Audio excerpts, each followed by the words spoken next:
Hi, I'm Adam. Welcome back to Godot Game Lab.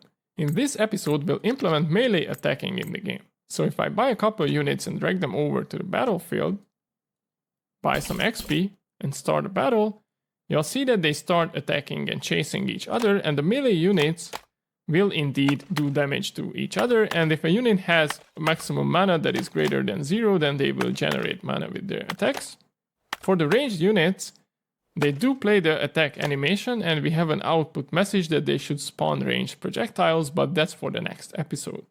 Well, that's why they overpower and win over us, but let's see how we can do this. So let's start with the architecture first. In this episode, we'll introduce two new reusable and self-contained components to the project. The first one is called FlipSprite, and what it does is it takes a sprite, any sprite really, and has a public method which will flip the sprite in the direction of another global position.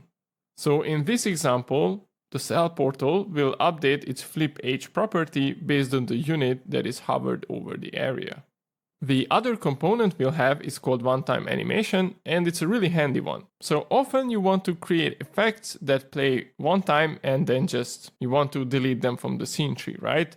Think about dust particles when a unit hits the ground in a platformer, for example. In this case, when a unit auto-attacks, we want to create this smear effect, play all the frames of the animation, and then auto-delete it. And this component connects to the animation player's animation finished signals and calls queue-free on its owner. As simple as that. On top of new components, we'll also add stuff to the battle unit scene again. So what we'll do is we'll introduce a new custom node called attack, and we'll create one such attack node called melee attack. And we'll also add a timer node to the battle unit, which will keep running, and when it times out, that's when we can perform an auto attack with the unit. And this melee attack custom node will use a scene spawner component as well. And when we perform a melee attack, we want to spawn a new scene which we have to create called AttackSmear. And this AttackSmearEffect will be basically a hitbox with also a OneTimeAnimation component attached to it. And finally, after we set up all this new stuff in the battle unit,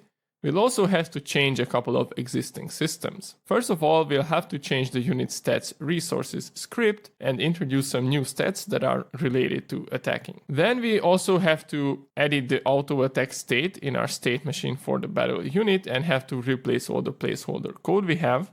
In terms of the UnitAI, we have to hook up this newly edited AutoAttackState because we will emit signals either when a target unit that we are attacking dies or when it's left our auto attack range. And finally, if you remember, inside the ChaseState for finding and picking a target, we have some really hacky placeholder code, but now we have the detect range and target finder custom nodes, so we can finally make target selection proper as well. And when we do all that stuff that's listed here, melee attacking will be added to the project. Before we jump into the new stuff, there were some comments in previous videos regarding making some slight code changes that makes the code better to read. And you know I'm always up for a bit of a refactoring, so let's just see what they suggest.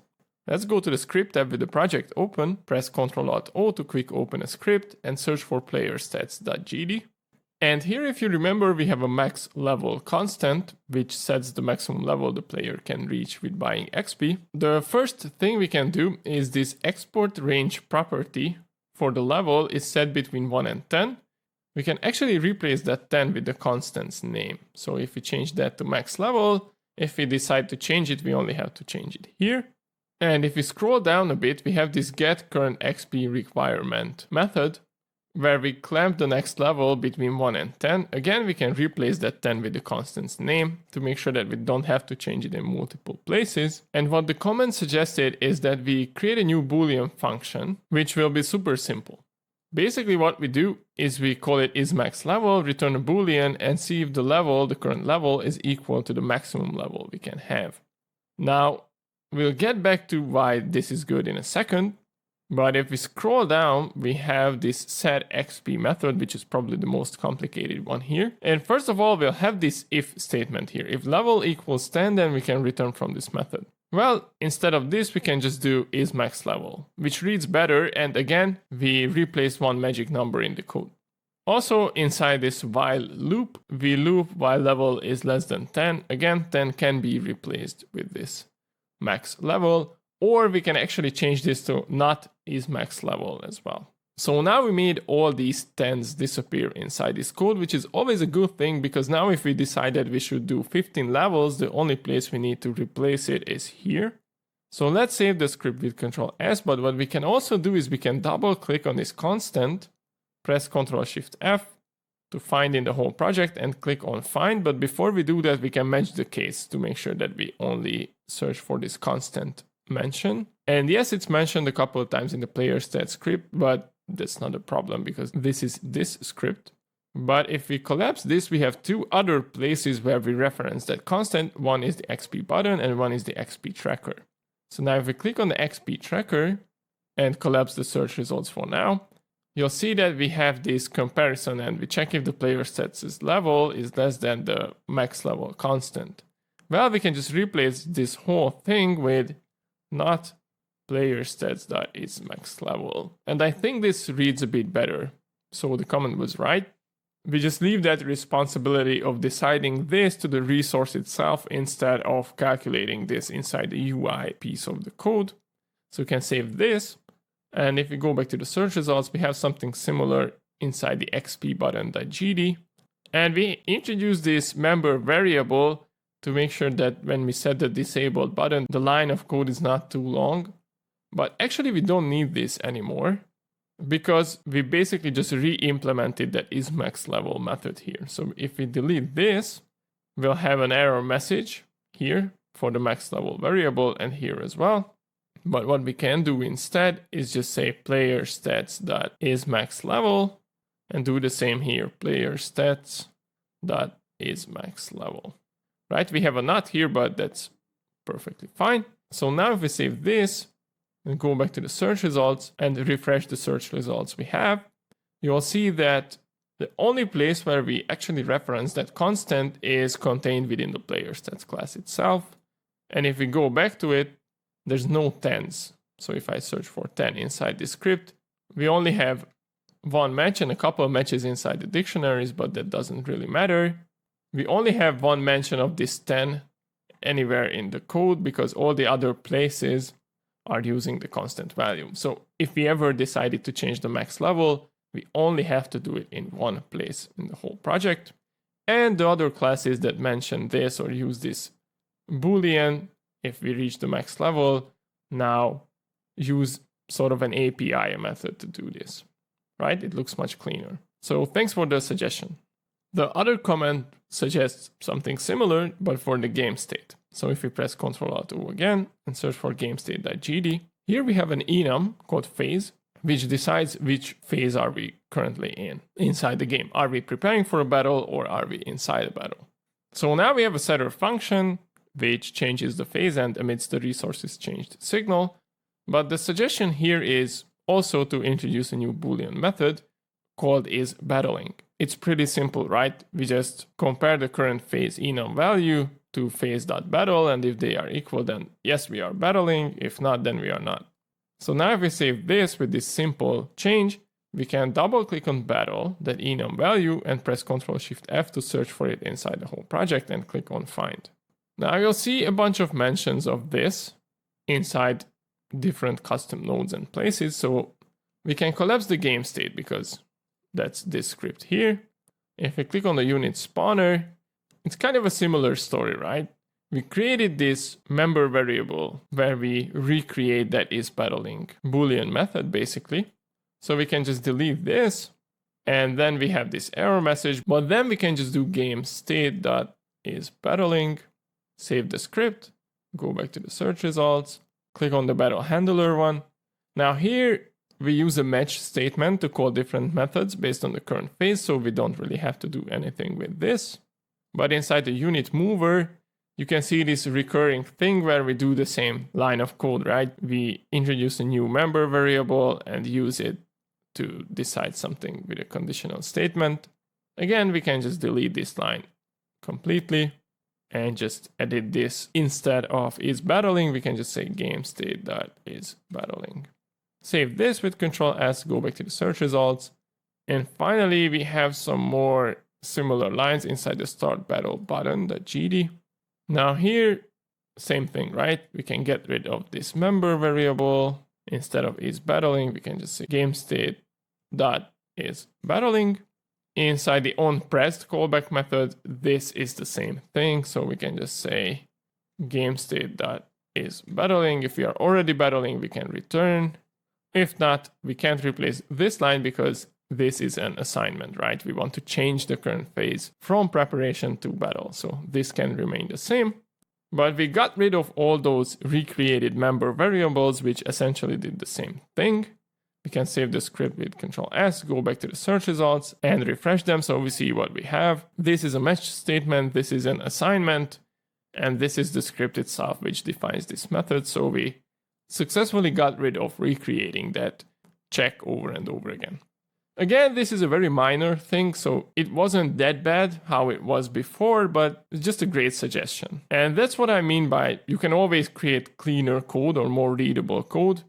I thought this was a fun little lesson to learn with these kind of things. To be honest, if it was my game project, I probably wouldn't spend much time with doing things like this because you can always find some small improvements in your code, but you have to find a good balance between writing cleaner code and refactoring and actually finishing the game, right? But for learning purposes, this was a fun little suggestion. So again, I want to thank all of you who suggest things like this. Now let's move on to the new stuff. Now let's continue by creating the two new components. And we'll start with the FlipSprite component. So with the project open, let's go to the components folder, right click on it, create a new script. Let's call it FlipSprite.gd and click on create. Double click to open it up in the script editor and let's see how we can implement this. So we'll start by adding a custom class name called FlipSprite. Then we'll have one export variable for a sprite2d node, which we can flip. Then we'll have one method which is called FlipSpriteTowards, and it requires an other position, global position as a parameter, which is a vector2, and we return nothing. And what we do is we take the direction vector between the two global positions, the sprite's global position and the other positions, right? So we have this direction2 method. If we press and hold Control and click on it, it returns the normalized vector pointing from this vector to the 2 vector. So we basically get an arrow pointing towards the other position. And then we check the sign of this direction vector's x value. If the sign is 0, it means that we don't have to do anything because it basically has the same x position as the sprite. Otherwise, we set the sprite's flip h property based on this sign of the x part of this direction vector, and we check if that sign is positive, right? If it's positive, meaning that this arrow points towards the right side of the screen, then we flip it, otherwise we don't. And that's all there is to it. We can save this script with Control S, and now we just need to test it inside a scene where we do have a sprite. We could create a separate testing scene for this to confirm that it works, but we have a bunch of scenes we can already use, right? So for this one, I decided to use the south portal actually. So when we hover a unit over the south portal, it will update the direction of these stairs accordingly. It might be not something you like, this effect, but for testing purposes, it will be perfectly fine. So let's press Ctrl-Shift-O and search for southportal.tscn. And we zoom in, you see we have a sprite2d here. And we have all these other nodes, and we can just click on the south portal, the root node, press Ctrl-A or click on the plus sign and search for FlipSprite. For this export variable, we have to assign the sprite2d node. So click on assign, select the sprite2d and click on the script for the south portal to edit this whole thing. And let's not forget to make an already variable reference to the FlipSprite node. So drag this over to the code, press and hold Ctrl while releasing. And now we have this reference. So if we want to provide this functionality, it's pretty easy to do. If you remember with the south portal, we have this current unit member variable, which keeps track of the unit we have hovered over the area. So inside our own area entered, we set this current unit to the unit we hover over, and inside the on area exited, we set it to null. So what we can do is we can override the process virtual method. and say that if we don't have a current unit, we can return immediately because we don't have to flip anything. But otherwise, if we have a current unit, we can grab the FlipSprite component and flip the sprite towards the current unit's global position. And if we save this and play the game, what should happen if I buy some units and start dragging this Robin over the cell portal, you see it updates accordingly. It flips the stairs based on where I drag that unit. Now, whether you want this effect to work like this or not is up to you. I think it looks fun. It looks fine, so I'll leave it as is. Also, you can change whether the flip direction is the one you want or you want it the other way around, right? Because you might want to do the opposite for the stairs. I like it like this, but you might want to do the opposite. Doesn't really matter. I'll leave it as is for now. If you want to make it the opposite way, you can just make this an export variable as well, right? Or introduce a new Boolean export variable and then just flip it the other way around. So the other way around would be -1. Okay, so now we confirm that the flip sprite works. I just leave in this effect for the cell portal, but if you don't like it, you can just delete that process virtual method and also that already variable reference. And then you can just delete this node from the scene tree. And you should be good to go, but I'll leave it as is. So that's it for the flip sprite. But before we move on to the next one, we don't actually want to use it that much for the cell portal. It's just an optional thing, but we do want to use it for the battle unit. So let's press Ctrl+Shift-O, search for battleunit.tscn, select the battle unit, the root node, click on the plus sign or press Ctrl-A, add a new flip sprite component, drag it up and assign the sprite to it, which is the skin for the unit, and click on the battle units script. And let's not forget to make a reference to it. So again, drag it over from the scene tree, press and hold Control while releasing, and let's move this up over the target finder. So we have this reference to it now. Let's save everything with Control-S, and we can move on to the OneTimeAnimation Component next. So let's go to the Components folder, right-click on it, create a new script, and let's call it OneTimeAnimation.gd. Click on Create, double-click to open it up in the script editor, and we'll start by adding a new custom class name called OneTimeAnimation. And there are multiple ways to do this. We'll discuss it in a second. So the way I did this here is by adding an export variable for an animation player node.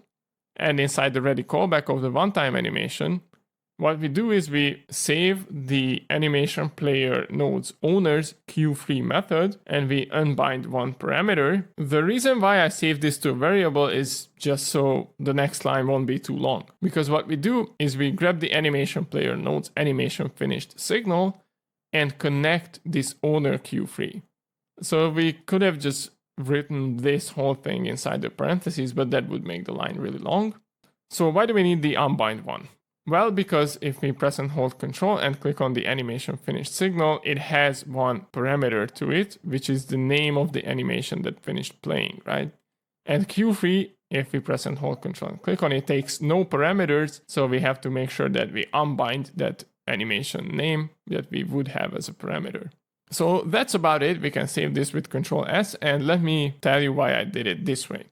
So the other version would be to extend already from the animation player class, and then we don't have to do this export variable. We can just reference our own signals and our own owner. But in this case, I don't know if it matters that much adding one extra node. And this probably makes the structure of this a bit more flexible. Because let's imagine that we create a scene where the root node will be an animation player, right? And we want it to be a one-time animation, but we also want to add custom logic to it. And now if that's the case, then we have to extend from the one-time animation class to make sure that it can function as a one-time animation. But now we have this problem where we have the ready callback implemented with its logic inside the one-time animation, and we want to do something else in the ready callback of that one-time animation derived custom animation player, and things might get a bit more complicated, right?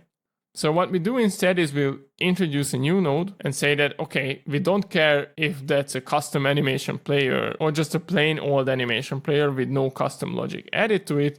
What matters is it is at least an animation player. And when it finishes its first animation, we can delete its owner right? What you need to be careful with using this component is that it supposes that this one-time animation component and the animation player share a common parent, right? So we will have the attack smear scene, which will be a hitbox, and inside that hitbox we'll have an animation player and a one-time animation node as well, right?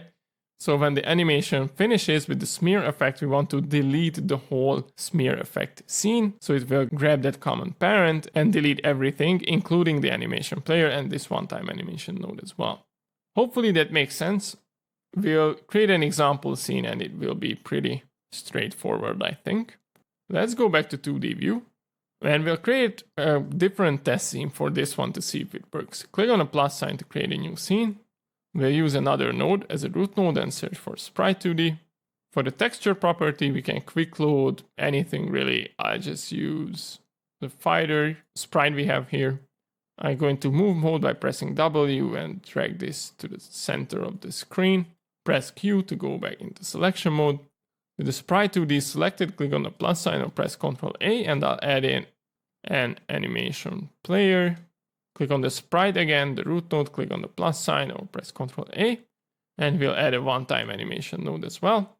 Assign the animation player to this one-time animation node. And you see, this is what I meant that they should be siblings, right? So we have this animation player which could have its own script attached to it. So that's the flexibility we win with this different component. And we lose one node because if we would do it the other way around, then this one-time animation node should be the only one added, and it would be an animation player itself, so we don't need a separate one, right?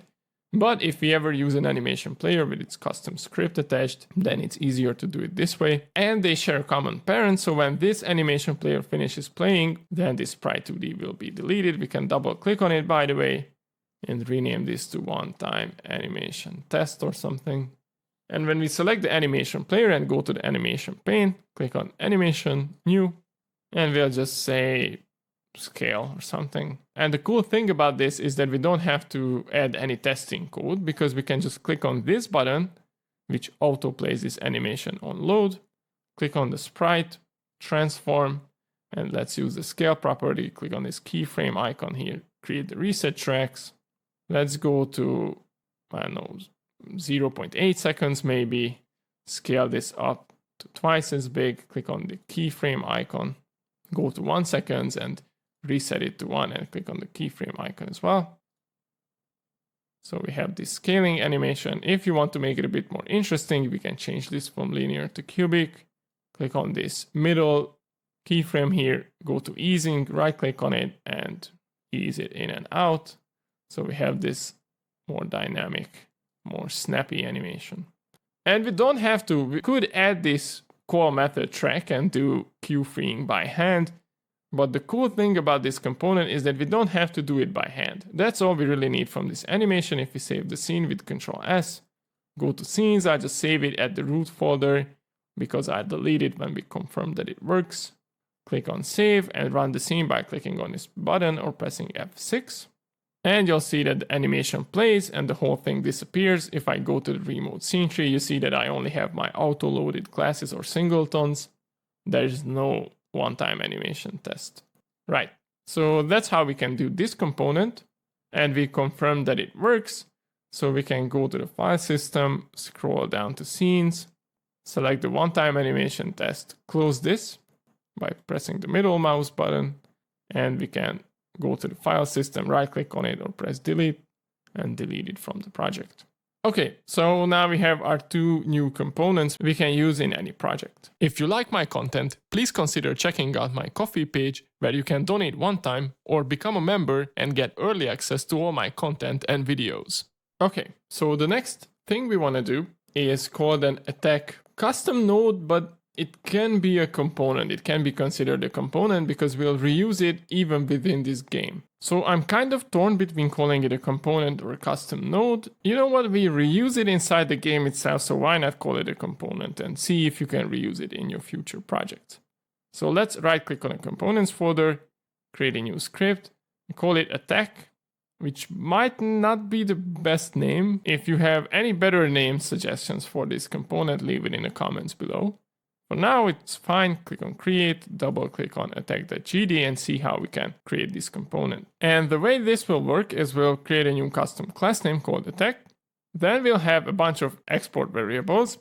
One for the parent. We could use owner here, but then we can't assume that it's a node 2D. So the reason why I used an export variable here is because then we can be sure that it's a node 2D, which has its own transform properties, right? It has positions and rotation, which is important for the code here. We'll have an anchor and a spawn point for the attack, which are also node 2Ds. We'll get back to that in a second. And finally, we have a scene spawner component reference for the scene we want to spawn as an attack. It can be a projectile, it can be a smear effect, it can be an axe swinging, or anything you want. And then we'll have one method, which we call attack, and it has a target point for the attack, which is vector 2, and returns a node 2D, which will be the spawned scene, whether that's an axe, a smear effect, or just a projectile. And the first thing we do is we grab the angle. So we take the direction vector from the parent's global position, and that's why we needed it as a node 2D. Because if we use the owner property, we can only assume that it's a node, and nodes don't have global position, right? So we take the parent's global position and grab the direction towards the target and take the angle of this in radians. So when we have the angle that is pointing towards that target, we can take the anchor node and rotate it to that same angle. So the anchor which holds the spawn point will be rotated towards the direction where we want to fire that attack. Then what we do is we spawn the attack scene, whether that's a projectile, as an axe swing, or just a smear effect, we don't really care. But we spawn it from the scene tree's root, so it's independent from the battle unit itself. Set the global position of that new scene to the global position of the spawn point, and rotate it to the same angle we use for the anchor's rotation. And then finally we return the attack scene, so whoever calls that attack method, which in this case will be the state machine's AutoAttackState, can do whatever it wants to do with that scene. Cool, so now if we save this with Ctrl S, that's all we really need to do. We can go back to 2D view now and create all the nodes we need. So click on the battle unit, the root node, and click on the plus sign or press Ctrl A, and we can add an attack node. Let's double click on it and rename it to melee attack. Let's drag it up, and we need to assign all these export variables, but we only have the parent for now. So let's add everything first, and then we'll do this. Under the melee attack, with the melee attack selected, we can press Ctrl A again or click on the plus sign and add a scene spawner node. Then we can call this melee attack spawner. Now we can leave the scene empty for now because we'll actually update this from code. But we also need the anchor and the spawn point nodes. So select the battle unit, the root node, and click on the plus sign again or press Ctrl A. The anchor will be just a simple node 2D node. Zoom in. We can drag this up, double click on it, and rename it to attack anchor. And the 0,0 position is fine for this. And now with this selected, click on the plus sign one final time or press Ctrl A. And for the spawn point, we can use a marker 2D node. Let's rename this by double clicking on it and call it attack marker. So we can take this marker and move it away from the center point. So let's go into move mode by pressing W. I press and hold the left mouse button and hold shift while doing so to move it on the horizontal axis. And I just move it 16 pixels away from the center point like this. So the reason why we have this set up for the anchor is because if we select the anchor and go into rotation mode by pressing E, see if I rotate this, you see I don't have to rotate the attack marker at all, and it will be facing towards the correct direction. So that's why we have these two nodes set up, because we can just rotate it around the center and it will rotate all its children. Right. So we have this marker. If we hide the collision shapes, it's much more visible, right? We have this marker there. Okay. So that's all the setup we need. We can set all the export variables now. So with the melee attack selected, assign the parent, which will be the battle unit, assign the anchor, which will be the attack anchor, the spawn point will be the marker, and the spawner will be the spawner child node. So now we have everything set up for this attack to work correctly. Now we can save the scene with Control S. That's all the nodes we need to instantiate here. So one thing to mention is that I'm a bit lazy, so I used all the same attack anchors and markers for the units. But if you want to, you can actually create that on a per unit basis, right? So if you want the arrows to come from Robin's arrow precisely, for example, you could make these two nodes as a separate scene, right?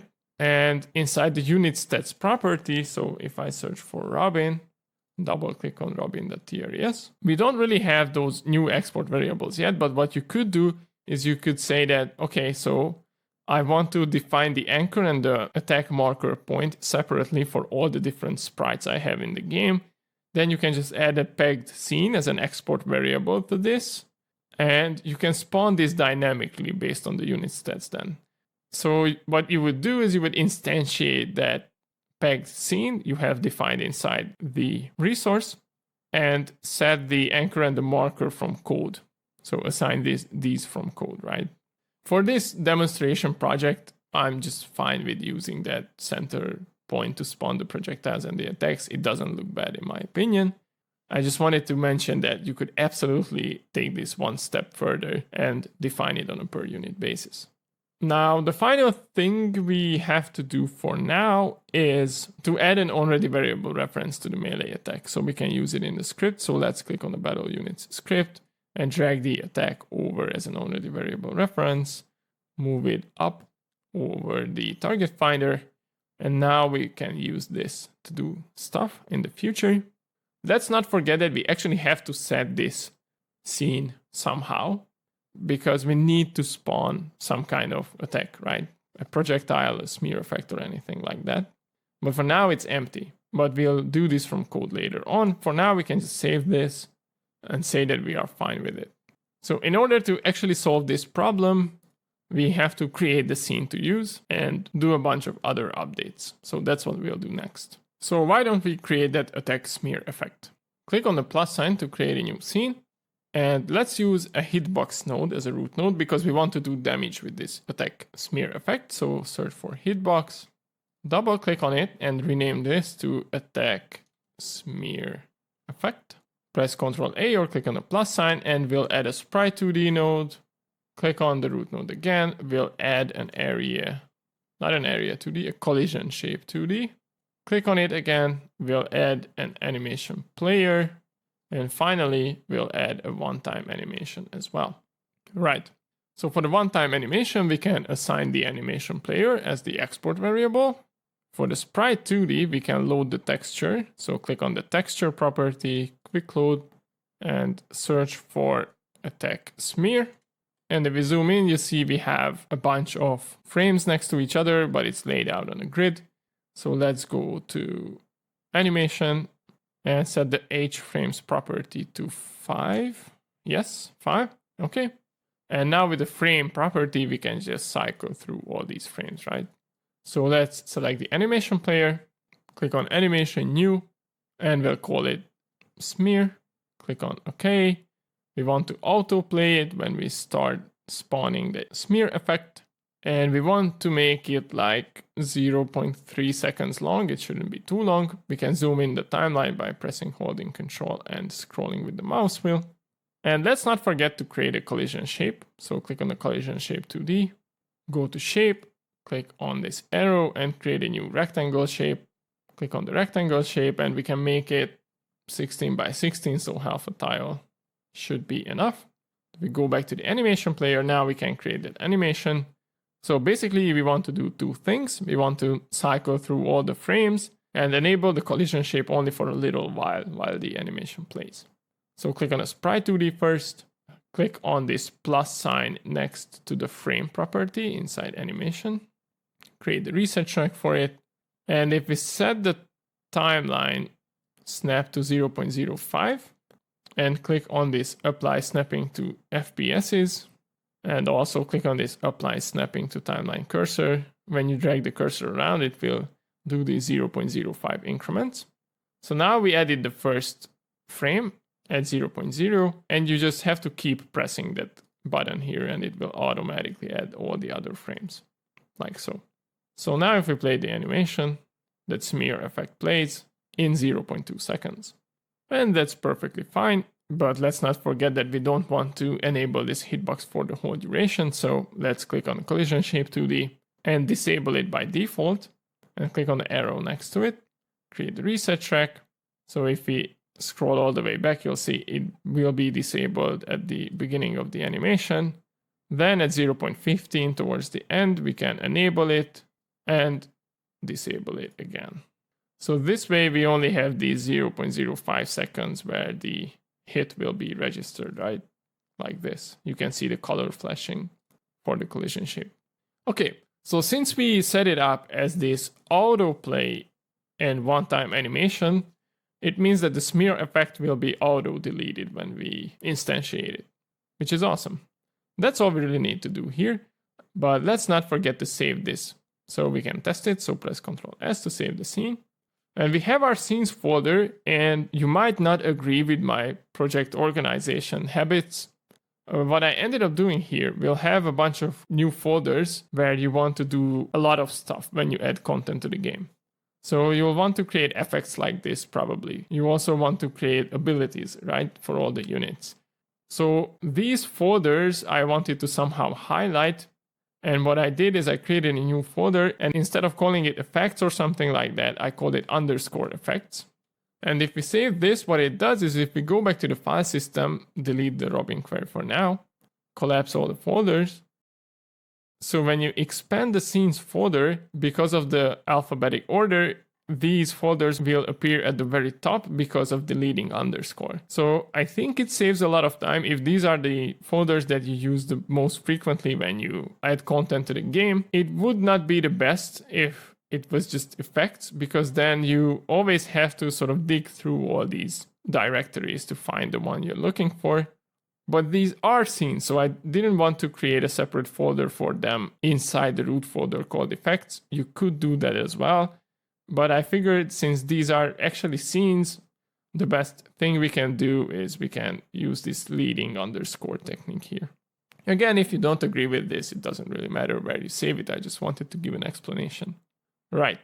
So with that ready to go, we can actually test this in isolation, which is always a good thing. If we grab the root node, go into move mode by pressing W and just drag it over to the center so we can see it better. If we collapse the animation pane and run the scene, it was quite fast, but hopefully you've seen it. So the smear effect played, and then it deleted itself because we only have the singletons in the scene tree. If we want to look for the collision as well, just to make sure, we can go to debug, visible collision shapes, and it should be visible for only 0.05 seconds.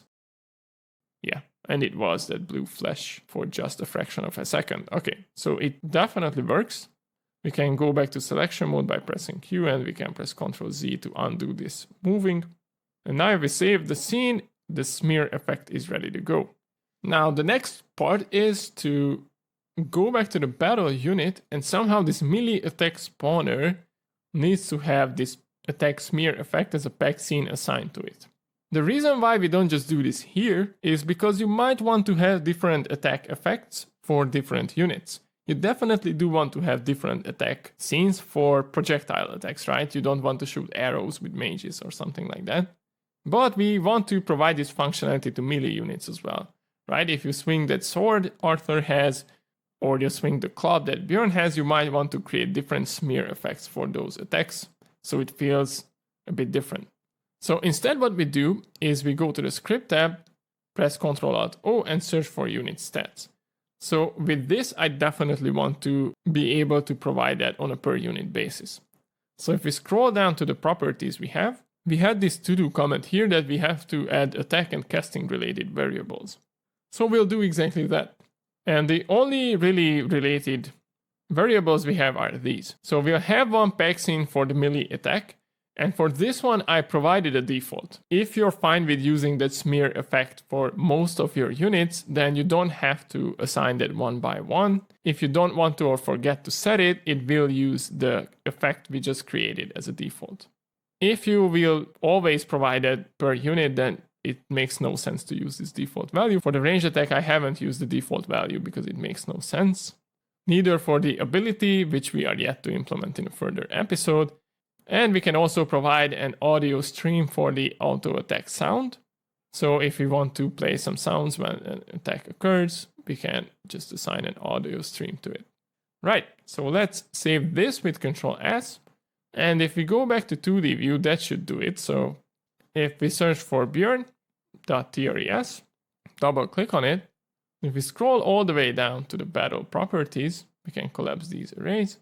You'll see that for the melee attack, we already have that AttackSmearEffect assigned, right? And while we're at it, why not create that auto attack sound as well? So let's click on this empty here and create a new audio stream randomizer. I don't know if we used it in this course or not, but if not, that's a great opportunity to get to know this. This was added in a Godot 4.4, I believe.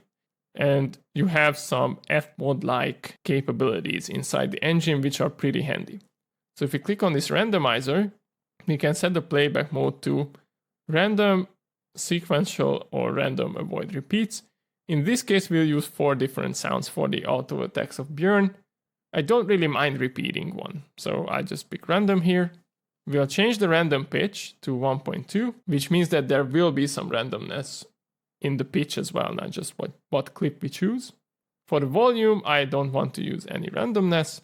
And for the streams, we can just add an array of sound effects. So click on Add Element, and we click that a couple more times. So we have 4 sounds, and what we can do is we can click on this empty stream, quick load, and we have Bjorn1.ogg, quick load again, we have Bjorn2, Bjorn3, and finally Bjorn4.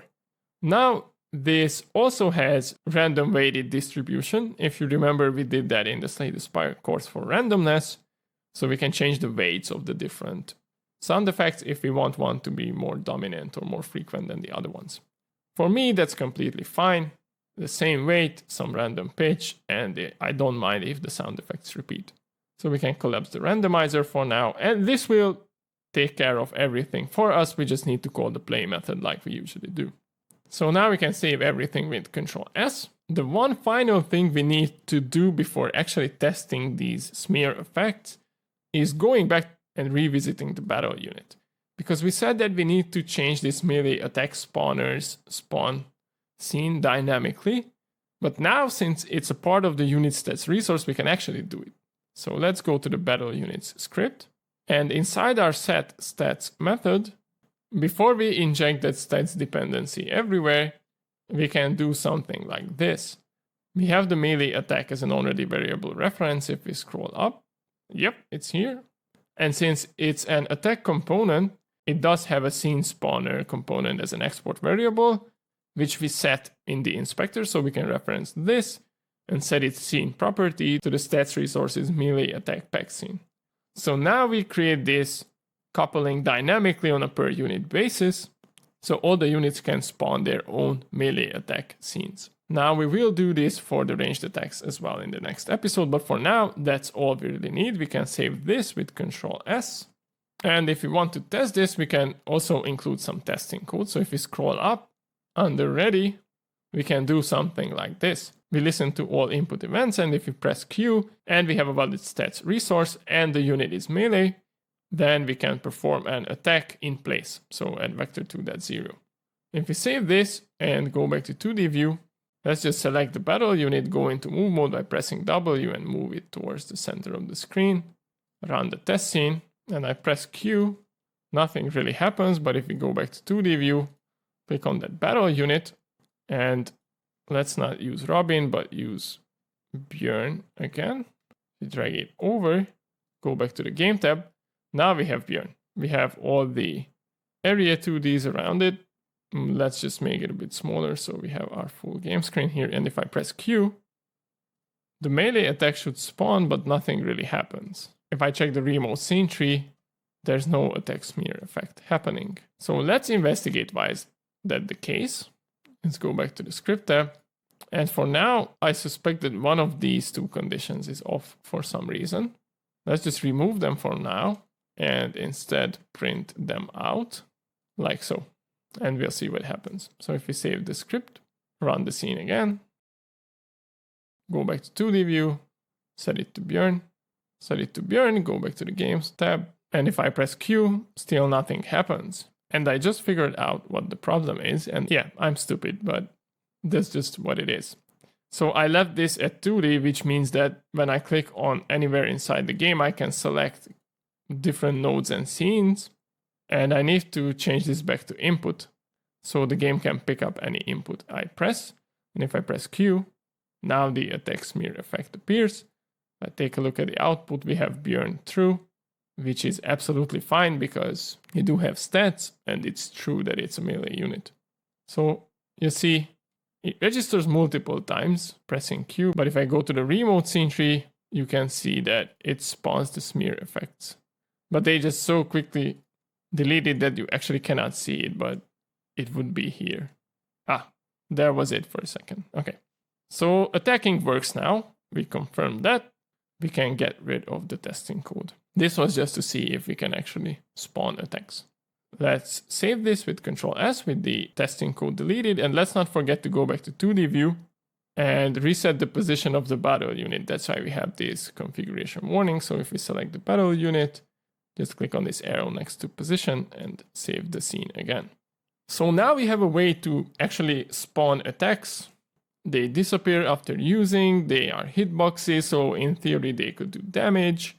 We basically laid out all the groundwork for the attacking system to work. Now all that is left to do is to do those final changes inside the AI, the BattleHandler, the AutoAttack, and the ChaseState to make everything click together. But before we do that, let's not forget that we need a timer to make sure that a unit can regularly perform auto attacks based on its attack speed. So that's one final thing we can do inside the battle unit before modifying all the other systems. With the battle unit selected, click on the plus sign or press Ctrl A and search for timer. Double click on it and we rename it to AttackTimer. And with the timer selected, let's drag it up over the FlipSprite and let's see the properties.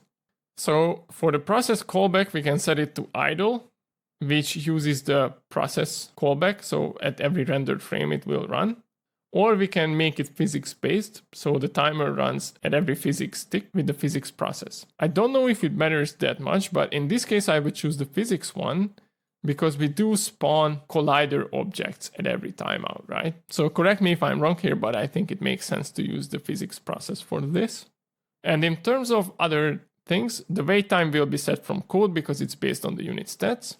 One shot shouldn't be true because we want to keep running this timer over and over again while we are at the auto-attacking state. And auto start shouldn't be true either because we only want to start this timer when we enter the auto-attack state. And that's all there is to it. Let's scroll all the way up, click on the battle units script, and let's not forget to create an already variable reference to it so we can use it as a property inside the auto-attacking state and the AI scripts. So just drag this over, press and hold Control, move it up over the FlipSprite. So now we have this AttackTimer reference. Awesome. So save this with Control S and we're done. We can move on to the UnitAI part next. So let's start with the AutoAttackState, shall we? Press Ctrl-Alt-O and search for AutoAttackState.gd. And let's start by adding two new signals. So we want to emit a signal towards the UnitAI in two cases. When we auto-attack, two things can happen that might disrupt auto-attacking. One is when actually the target died. In this case, we want to start a new chase and look for a next valid target. And the other one is when the target isn't dead yet, but left the range of this auto-attacking unit. And if that's the case, then again, we want to chase a new target. So inside our enter method, instead of just printing out a message that we should start attacking, here's what we're going to do. First, we connect to the actor unit's detect range areas area exited signal, because that's what will signal us that the target has left the range, right? We'll provide a callback method to handle this, which we are yet to implement. Then we connect to the newly added AttackTimer's timeout signal method called attack, which we are yet to implement. Then we set up the AttackTimer to make sure that it uses the unit's attack speed to calculate how frequently we have to attack. And we play the actor unit animation player's reset animation. And the reason why we do this is because if a unit is moving to a new tile, right, we play the move animation, which is looping. And if you enter that attack state, it might happen that it takes 1 more second to perform an attack, right? And for that 1 second, the move animation would keep playing because it's on loop. And we don't really want that because it would look weird that the unit is not moving, but it keeps playing that funky little move animation, right? So that's why we call the reset here. Now we also want to do stuff when we exit the auto attack state. We want to stop the timer and disconnect the 2 signals we connected to the unit. Now it's only a matter of implementing all those missing methods. So how do we set up the attack timer? Well, we do 2 things. We set the wait time, which I said that we will do from code, and we just use the actor unit's stats resources get time between attacks method, which, if you remember, if I press and hold control, we did in the last episode, where we divide 1 by the attack speed, so we get the time between attacks in seconds. And we don't have to do this calculation here, we just call that method and start the timer. Now the attack method is a bit longer. So what we do first is we flip the unit with a FlipSprite component towards the target. To make sure that we actually see that the unit is facing its target, then we play the attack animation from the animation player, play the auto attack sound with the SFX player singleton if we do have an auto attack sound attached. And we have 2 cases. We either attack with a melee unit or a ranged one, and we only handle the melee unit in this episode. So what we do is we call the melee attack component's attack method and use the target's global position as a target vector, and we cast it to a hitbox. So this supposes that all the attack smear effects and all the effects you use for melee attacks will have a hitbox as a root node. And the reason why is because we also need to set the collision layer, the mask, and the damage to the opposing unit. So for the damage, what we do now is pretty simple, is we just grab the attack damage property from the UnitStats. And here we set the collision layer and the mask in the same fashion we did inside our battle unit. So for a second, if we open the battle unit script back up, you see we use the same logic here to set the collision layer and the mask for the hurt box. Now, this is where I feel like it's becoming a bit messy, because if we were to change the physics layers in the game, there would be a lot of places where we need to update the code, right? We do this here, we do this in the battle unit, we also do this, I believe, in the detect range, so we might refactor this a bit later, but let's finish the auto attack state first. And if it works, we refactor this at the end of the video. Then what we also do is we grab the animation player from the unit and create a one-shot connection to its animation finished signal. And when the animation which we play is the attack animation, remember here. So when this attack animation finishes, we want to provide a callback method. And again, we unbind 1 because we don't really need the name of the animation as a parameter. We know it's the attack animation. And the reason why we do this is because we want to handle the logic when the attack hit the enemy. So we have another callback method to handle when the attack animation has finished playing. So why do you think we need this? What do we need to do when the attack hit the enemy? Well, first of all, we provide a safety check. If we don't have a valid target, we can return from this method. But if we do have a valid target, then hitting an attack means that the actor unit should generate mana with its attack, right? That's one thing. So if we hit a target, we add mana to the unit, but also check if the target died from the attack, right? Because if the target is already dead, we need to emit the target died signal. We can't keep auto-attacking an already dead target. And I believe we're almost done. We only have this on detect range exited callback that we haven't implemented yet. And this will be pretty simple. We check if the area that left the detect range is the battle unit and is the target. This is really important because it might happen that another unit leaves our detect range, which is not the one we are attacking. But we only want to emit this target left range signal if our current target we are attacking leaves our detect range. So that check is absolutely vital here. And then we can emit the signal. So the UnitAI can be notified that our target is no longer next to us. Cool. That's all there is to it for the auto attack state. Hopefully it's not that bad. It's 60 lines of code. I think we did worse. So let's just save this with Control S for now. And in itself, it's not enough to do this because we also want to handle these two cases, right, inside the UnitAI. So let's press Ctrl+O, search for UnitAI.gd.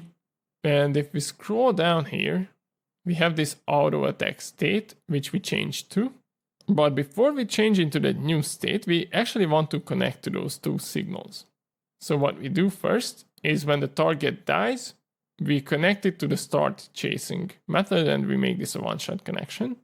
And actually do the same when our target leaves the detect range. So in both cases, what we want to do is call start chasing, which will go into a new chase state, exit the AutoAttack state, and look for a new valid target, right?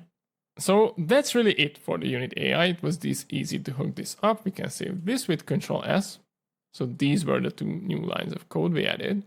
But we do have to make a bunch of changes to the chase state as well. Because if we open up the chase state script with Ctrl+O, you'll see for the target we have this set target method which picks randomly. And also we have this weird calculation to decide whether a target is in range or not. These are all placeholders we used to do. But now we have the detect range and the target finder custom nodes inside the actor unit. So what we can do, bear with me here, we can delete this target member variable because this is stored inside the target finder custom node now. We can delete this. We can also delete this set target with the method itself. So these lines of code can go as well. And what we can do instead when we enter this chase state is do two things. First, call the hasTargetInRange method. And if that's true, then we can end the chase here already when we enter this state. But if we don't have a target in range, then we call the target finder's findTarget method. If we press and hold Ctrl and click on it, this is where we grab the closest target from the opposing group and we set that target member variable. So this is handled locally inside the target finder. This is why we can get rid of it here. We do have an error message because we need to connect to the targets in range changed signal because it might happen that the target we found is not in range anymore or it will become in range, but we are yet to implement that callback method. But since we connect to this signal, we also need to make sure that when we exit this chase state, if the signal is connected, we disconnect it, right? Because this is not a one-shot connection, so we need to handle disconnecting it when we leave the state. Now, inside the chase method, we return from the method immediately if the tween is up and running. But we can also do the same if we have a target in range, right? Because that means that we can go into an auto-attacking state. Now, if we start chasing someone, we could just grab the next position to it. So we have the actor unit and we don't have a target variable anymore. That's why we have this error message here. But we do have actor unit.targetFinder.target. See, the problem is, it really is up to you how you want to create your AI in the game. The problem with this version is that we find the target when we enter the state, right? And when we enter the state, that's the closest target we have. Now, if you want your units to be really stubborn chasing that same target, you can leave it as is, but it might happen as you keep chasing that target you picked that you actually have a unit that is closer, right? So as you move one tile away, maybe your current target was the closest before, but is now further away than another unit. So if you always want to stick to the closest target, what we can do is before calculating that position, we can call this method again to make sure that we always chase the closest target available to us, right? Because this chase happens every time we move one tile with the unit. So for me, I liked it better that it always targets the closest target. That's why I added this extra call here. If you want it to be more stubborn, then you can delete this line. Now, one thing we can also do to make the game feel a bit nicer is when we are actually stuck, right? When we emit the stuck signal, we can also play the unit's reset animation so it won't keep playing the moving animation when we are actually stuck inside one position. And another thing we can do is when we start tweening the unit from one place to the other, we can call the FlipSprite Component's FlipSprite method as well, because it might happen that we move to the other direction now. And we want the sprite to communicate this, right? So if we're moving to the left, it looks like moonwalking if we don't flip the sprite the way we should, right? That's all we really need to do here. And inside the end chase, we can't really emit the signal the same way we did before because we don't have the target member variable now. What we can do is we can say that we reached the target, which might not be the target member variable actually inside the target finder. So we use the array for the targets that are in range and grab the first one, right? So we say that the targets in range array's first target is the one we reached and emit that signal. So we can transition into the auto-attacking state. Now the has target in range placeholder we have becomes much simpler actually because we implemented this functionality inside the target finder. We can just call the same method by its name. We press and hold control. It's still pretty simple. It's just checking the size of the array, right? If it's greater than 0, then we have a target in range. And the final thing, I believe what we need to do is we want it to connect to that targets in range changed signal. So we'll provide a callback method. And what we do is two things, basically. If we are currently not moving when the targets in range has changed, and the change implicates that now we have a target in range, this is why we call this, then we can end the chase, right? Because if we wouldn't have this, it might happen that there was a target in range and now there isn't, but that doesn't mean we should end the chase, right? It's only true when we are not moving and we have a target in range now, then we can end the chase. And that's all there is to it. It might be a bit hectic because we changed a lot of stuff. If you feel like you left something out, make sure to double check, right? But I walk you through this again just to make sure. So we deleted another member variable. We had a member variable here called target. We deleted it because we no longer need it, right? The target finder takes care of everything for us. So here when we enter, we introduce this new if else block here. We added some instructions for exiting the state as well. We deleted a whole set target placeholder method we had here. We also added this extra check. When we start chasing, if we have a target in range, we can immediately return because we don't need to chase for sure. We added this line of code. We changed from this target member variable to the target finders one. We added this reset animation to play when we are stuck. We flipped the sprite towards the new position we want to go to before creating the tween. And if we scroll all the way down, we change these two callback methods and introduce the new one when the targets in range has changed. Now that's all there is to it. We can save this with Control S and we could finally test the game, right? If I play the game, buy a couple units, drag them over, buy some XP and start a battle. We do have the collision boxes and everything is set up, but they don't really start chasing each other. And the reason why is because if we click on any of these units, for instance, on Bjorn, and if we click on UnitAI, you see it's not enabled, right? So the UnitAI should be enabled for all the units when the battle starts. If I enable it on Bjorn, it should be able to solo the whole game, right? And slowly but surely, should be able to get rid of all the units. Now to test this properly, it makes sense to just enable it by default. We have to do this for the game anyway, right? So one final change we can make is to the BattleHandler. So press Ctrl+O, search for BattleHandler. And inside our prepare fight method, this one, we set up all the units for each of the teams. And then what we can do is we can update all the occupied tiles in the update navigation to make sure it's up to date. Then grab all the battle units. So this is a combination of both the player units and the enemy units. The getNodesInGroup method returns an array, and with the plus sign we can merge the two arrays into one. We shuffle it to make sure that it roughly happens at the same time, but since we sequentially enable the AI component on all the battle units, in theory, one can happen before the other one, even if it's just a tiny fraction of a second. So we can shuffle the units to make sure that it's not the player units that get these advantage, if there's any advantage, right? I don't know if this is superfluous or not. I just felt like this is a fair way to do this. We can save this with Control S, and we can actually turn off the visible collision shapes for now. And if we play the game, make sure to enable the game input. Buy a couple units, buy some XP, and start the battle, and the battle should commence. Now, you see that Robin does no damage and no auto attacks, basically, because it's a ranged unit, so we should have output messages that spawn ranged projectiles. But the melee units do their attacks accordingly, right? With the smear effects. And we will probably lose, right? With the 2 Björns. And it looks fine. Everything looks like it's working, but we do have a couple error messages here.